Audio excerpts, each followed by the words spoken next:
celebrity जति तानियो अब माटोमा यो त राम्रो कुरा हो यो त राम्रो कुरा हो आउने सम्भावना छ राजेशमाल त्यो चाहिँ उहाँको भर पर्छ छलफल के छ अब त्यो चाहिँ जाने नजाने भने यस्तो हो जाने भन्दा पनि कुरा गर्दा पनि रणनीतिक कुरा गर्दा पनि आफै सकिने कुरा त गर्नु भएन नि त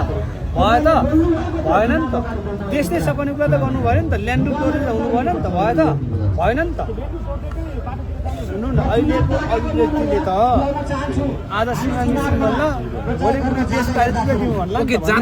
जाँदा मान्यज्यू सुदन किराँतीज्यूलाई अत्याधिक स्ट्याटस लेखेर हर्के सम्पाङज्यूले तपाईँको पार्टीमा भित्राउनु भयो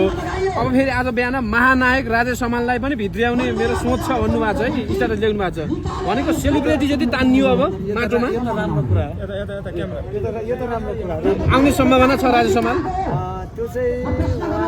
उहाँको भर पर्छ छलफल के छ तपाईँहरूसँग त छलफल भयो होला नि केन्द्रीय समितिमा केही होइन मसँग त्यस्ता अधिकारी केही छैन होइन सोध्नु भएन एकपटक अध्यक्षज्यू यो के हो राजेशमाल आउने कुरा के हो भनेर बस्ने पा छैन उहाँ ठुलो हुन्छ मै त छु ए पछि छलफल भइहाल्छ हस् धन्यवाद थ्याङ्क यू सर